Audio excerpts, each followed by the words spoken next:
హరి ఓం. ఆరు సూర్య శ్రోతలందరికీ స్వాగతం అండి. మనం గణపతి ముని విరచిత ఉమాసహస్రం అందులో ప్రథమ శతకంలో చతుర్థ స్తబకం చెప్పుకుంటున్నాము. ఇందులో అంతా కూడా కుండలిని రూపంలో ఉన్నటువంటి అమ్మవారి గురించి, శక్తి గురించి తెలియచేస్తూ ఉన్నారు అని మనం చెప్పుకుంటూ ఉన్నాము. దీంతో మనకి ఈ స్తబకం పూర్తయితే మొత్తం 100 శ్లోకాలు పూర్తయినట్టు. 1000లో 100. ఇందులో ఇంతకుముందు 5 శ్లోకాలు చెప్పుకున్నాం. ఇప్పుడు 6వ శ్లోకం చెప్పుకుంటున్నాం. యాతాయాత విహారే మాతస్తస్మిన్ భవత్యుపాధిస్తే ఆరభ్య మస్తకస్థలం ఆమూలధారమస్తి పంజరికా. యాతాయాత విహారే మాతః తస్మిన్ భవతి ఉపాధిః తే ఆరభ్య మస్తకస్థలం ఆమూలాధారం అస్థి పంజరికా. ఇక్కడ మాతః అని అమ్మని సంబోధన చేస్తూ మనకి ఇక్కడ తెలియజేస్తూ ఉన్నారు. ఏం చెప్తున్నారండి అంటే, పూర్వము చెప్పబడినటువంటి రాకపోకల గురించి ఇంతకుముందు చెప్పుకున్నాం. శక్తి పైనుంచి శిరస్సు ద్వారా మనకి మూలాధారానికి ప్రవహిస్తుంది అని, అందులో ఉన్నటువంటి సుషుమ్నా నాడి అని కాకుండా మధ్యలో ఉన్నటువంటి ఒక సూక్ష్మమైనటువంటి నాడి ద్వారా, సూక్ష్మమైనటువంటి మార్గము ద్వారా ఈ శక్తి వస్తుంది అని ఇంతకుముందు చెప్పుకున్నాం. అందుకని ఆ రాకపోకలతో కూడిన విహార విషయమున, అంటే వెనుక మార్గములో దిగుట, ముందు మార్గములో పైకి పోవుట అనేటువంటి ఈ భ్రమణ విషయమున శీర్ష ప్రదేశము నుండి మూలాధారము వరకు కలిగినటువంటి ఈ అస్థి పంజరమును నీకు ఆశ్రయముగా స్వీకరించి తిని, అంటే నువ్వు ఆశ్రయముగా దీన్ని తీసుకున్నావు అని.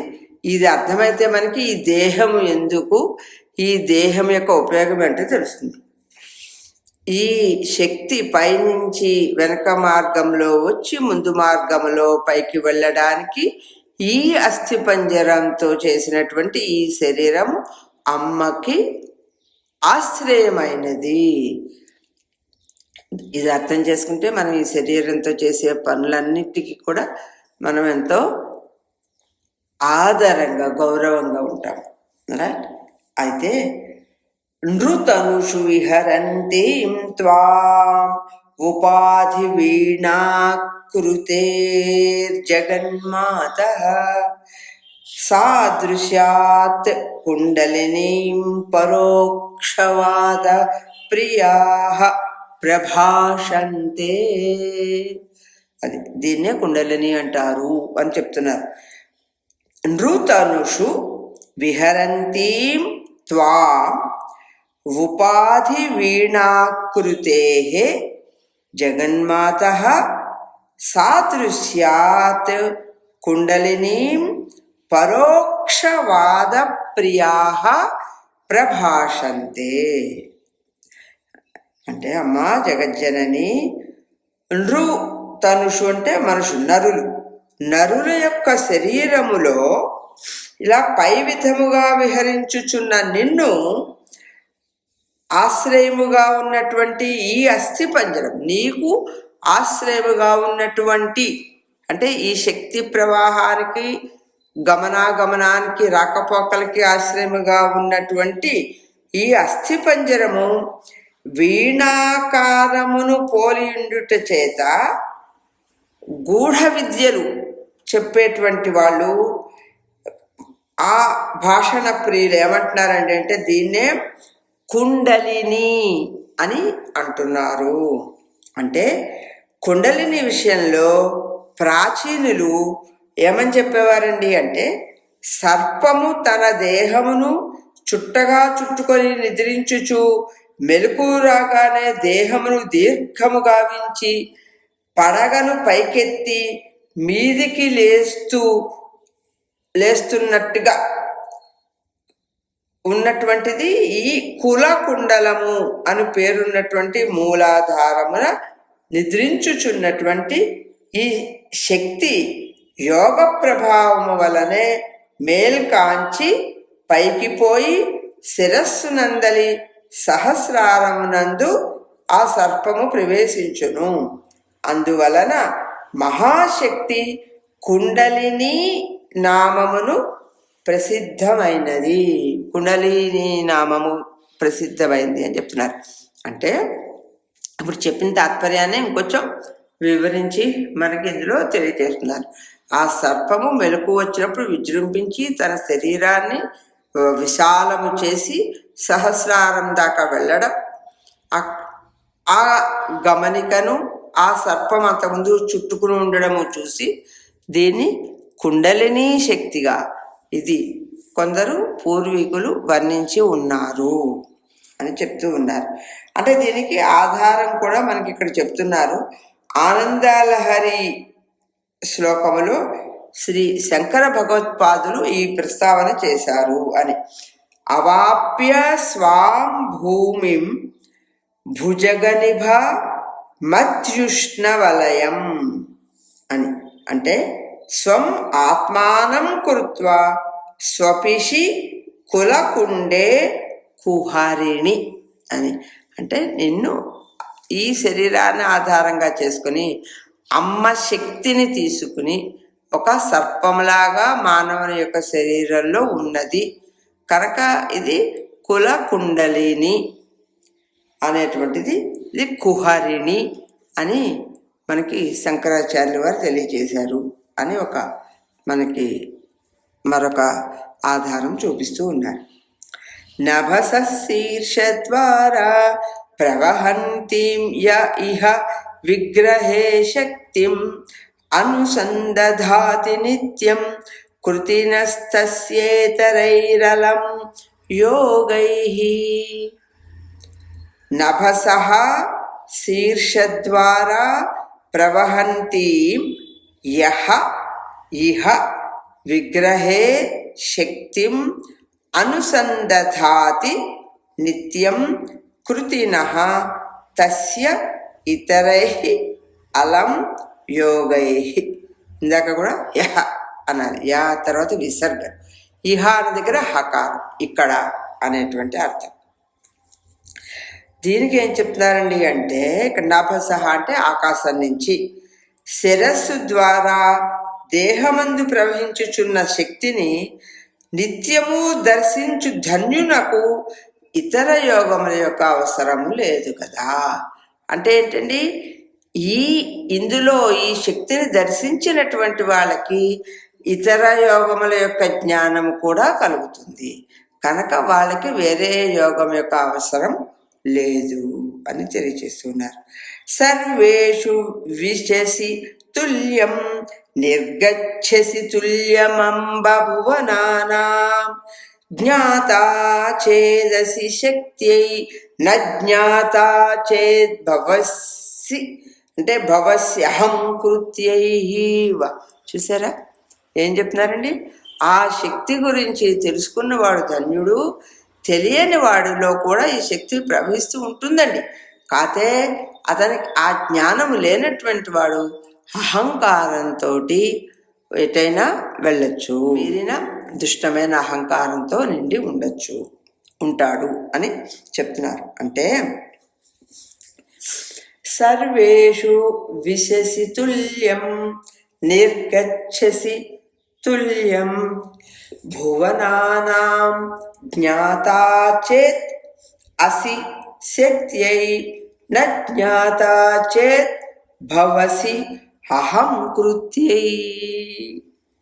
వా అంటే జనని, నువ్వు అందరిలోనూ సమానంగా ప్రవేశించి అందరి నుంచి సమంగానే నిర్గమిస్తున్నావు.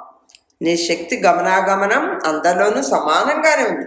కాకపోతే నువ్వు తెలియబడినచో బలం కలిగింతువు, తెలియబడనిచో అహంకారం కలిగింతువు.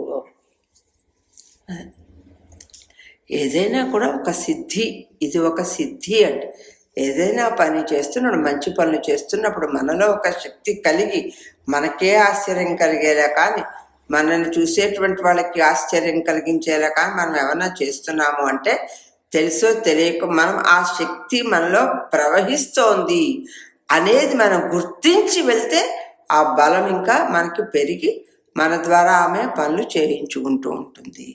తెలియకపోతే ఒక అహంకారంలోకి వెళ్తారు అని. నీ రాకపోకలు నువ్వు చేస్తూ ఉంటావు, కానీ నువ్వు వస్తున్నట్లుగా పైకి పోతున్నట్లుగా తెలుసుకున్నటువంటి వారు శక్తియుక్తులవుతారు, తెలియనటువంటి వారు అహంకారయుక్తులవుతారు అని చెప్తూ ఉన్నారు. అవతరణం ధ్యాతం చేత్ ఆరోహణమద్భుతం భవేత్ శక్తే యస్మిన్నిదం శరీరం భవతి మహద్వైద్యుతాగ్నియంత్రమివ. అదండి, అవతరణం ధ్యాతం చేత్ ఆరోహణం అద్భుతం భవేత్ శక్తేః యస్మిన్ ఇదం శరీరం భవతి మహత్ వైద్యుతాగ్నియంత్రం ఇవ. అంటే ఈ ఆకాశం నుంచి శిరస్సు ద్వారా శరీరంలో ప్రవహిస్తున్న శక్తి యొక్క అవతరణమును అంటే దిగడాన్ని అనుభవపూర్వకముగా తెలుసుకున్న వాని యొక్క మూలాధారము నుంచి శక్తి అత్యంత వేగముగా పైకి పోవును. ఈ ఆరోహణం అంటే పైకి పోవడం చాలా ఆశ్చర్యంగా ఉంటుందిటండి. ఈ ఆరోహణ సమయమున ఈ భౌతిక శరీరము గొప్ప వైద్యుతాగ్ని యంత్రము వలె ఉంటుంది. అంటే ఆ యంత్రం గురించి కూడా మనకు చెప్తారంటే జ్యోతికి దగ్గరగా ఉండేటువంటి యంత్రం అంటూ. అంటే ఇది మామూలుగా భూమి యందు ఉన్నటువంటి అగ్ని కంటే భిన్నమై అంతరిక్షంలో ఉన్నటువంటి జల సంబంధమైన జ్యోతిని వైద్యుతాగ్ని అంటారట. భూమి యందు ఏ జల సంబంధమైనటువంటి జ్యోతిని, భూమిదే జల సంబంధమైనటువంటి జ్యోతిని అభివ్యక్తము చేసేటువంటి ఒక యంత్రం వైద్యుతాగ్ని యంత్రము అని అంటారు. అయితే ఇప్పుడు భౌతిక శాస్త్రవేత్తలు, సైంటిస్టులు ఏం చెప్తున్నారండి అంటే కల్పితమైనటువంటి ఈ వైద్యుతాగ్ని యంత్రమును క్రియోపకారముగా ప్రకాశదాయకముగా సాధించుట ఆధునిక యుగములో ఇది అందరూ ఉపయోగిస్తూ ఉన్నటువంటిది. అయితే శక్తి అవతరణను ధ్యానించు వాని శరీరము ఇటువంటి వైద్యుతాగ్ని యంత్రంతో పోల్చబడింది.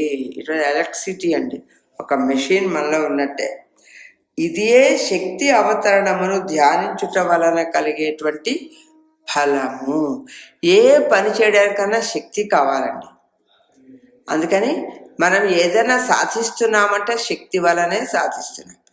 మనలోనే ఆ శక్తి ఉంది, అది గ్రహించడం చాలా అవసరము అని మనకి ఇక్కడ తెలియజేయడం జరుగుతుంది. ఇంకా చెప్తున్నారండి, ఆరోహణ మధ్యాతృషు హృదయే అహంకార మాత్ర నిష్పత్యై తదను శరీరమిదం స్యాత్ సుఖాయ దుఃఖాయ వా యథాభోగం. గమనించిన వాళ్ళు ఎలా ఉంటారో, గమనించిన వాళ్ళు ఎలా ఉంటారో ఇక్కడ మనకు తెలియజేస్తున్నారు. ఆరోహణం అధ్యాతృషు హృదయే అహంకార మాత్ర నిష్పత్యై తదను శరీరం ఇదం స్యాత్ సుఖాయ దుఃఖాయ వా యథా భోగం. ఈ ప్రవహిస్తున్నటువంటి శక్తిని ధ్యానించకుండా ఉదాసీనంగా అంటే దాని మీద దృష్టి లేకుండా ఉన్నటువంటి వారిలో ఈ శక్తి యొక్క ఆరోహణము హృదయములో అశుద్ధమైనటువంటి అహంకారాన్ని కలిగిస్తుంది. దానివల్ల ఏమవుతుందండి, ఈ శరీర భోగమును అనుసరించి సుఖ దుఃఖాలు కలిగిస్తూ ఉంటుంది. ఏంటంటే ఈ శక్తి ప్రవాహాన్ని గమనించనటువంటి వాడు. యా వ్యక్తిత జనిమత మహంకృతి సకల భేద ధీభూమి పృథగివ తవాంబికే సా సత్తైవోపాధి సంశ్రయాత్ భాంతి.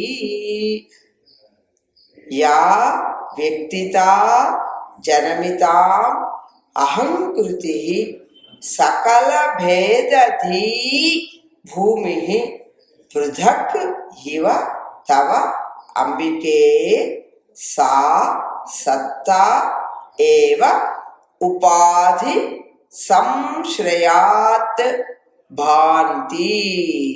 ఇంకా దాని ప్రకాశం ఎలా ఉంటుందండి? సకల భేద బుద్ధులకు ఆశ్రయమైనటువంటి దేహధారుల యొక్క వ్యక్తిత్వము అహంకారముగా భాసిస్తూ ఉంటుంది. అయితే ఈ అహంకారము ఉపాధి సంబంధము వలన వేరుగా ఉన్నట్లుగా భాషించు నీ సత్తాయే. ఇది కూడా అమ్మవారి యొక్క శక్తి అంటున్నారు. అంతటా వ్యాపించి ఉన్న మహాశక్తి ఉపాధి సంబంధము వలన వేరుగా భాషిస్తోంది. మరి అంతటా ఉన్నటువంటి ఆమె మన శరీరంలో ఉంది కాబట్టి ఉపాధిగా ఆశ్రయంగా మన శరీరం ఉంది కనుక ఇక్కడ ఉన్నది వేరు అన్నట్టుగా కనపడుతోంది. అయితే అందువలన వ్యక్తిత్వమును సూచించేటువంటి అహంకృతి అయి వేరుగా భాషించున్నది కూడా ఆ మహాశక్తి సత్తాయే. ఇవన్నీ మనం తెలుసుకోవడానికి తెలియజేస్తూ ఉన్నారు. ఇది కూడా మహాశక్తి యొక్క సత్తాయే అని. అయితే ఏతామాహురవిద్యాం బీజ సంసార వృక్షరాజస్య సర్వరస ఫలయుతస్య ప్రారబ్ధ జలేన దేవి దోహదినః.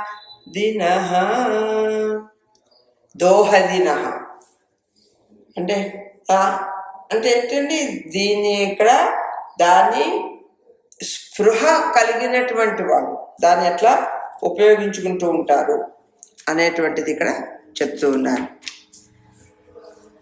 అమ్మా, సర్వరస ఆశ్రయము అయినటువంటి ఫలముతో కూడి ప్రారబ్ధ కర్మ అనేటువంటి జలము దోహదముగా కలిగినటువంటి సంసార వృక్షమునకు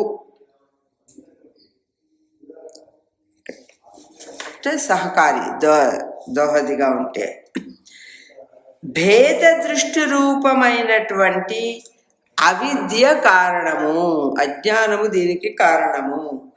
జనన మరణ రూపమైనటువంటి పరివర్తనమే సంసారము. ఇది వృక్షముతో పోల్చబడింది. బీజము అంటే విత్తనము వలె సంసారమునకు బీజము కారణము. అవిద్యయే, అజ్ఞానమే దీనికి కారణము. చెట్టుకి ఎలాగైతే బీజము మూలమో విత్తనం మూలమో అలా సంసారానికి మూలము ఈ అవిద్య, కారణము ఇది అవిద్య. సంసారమునకు శృంగారాది నవరసములు ప్రయోజనము.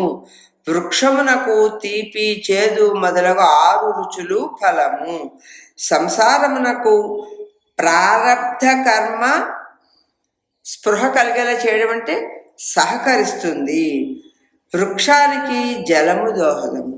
ఇది వృక్షంతో పోల్చి మనకి ఇక్కడ చాలా స్పష్టంగా చెప్పడం జరిగింది. అందరం కూడా అర్థం చేసుకుందాం, ఆచరిద్దాం. స్వస్తి.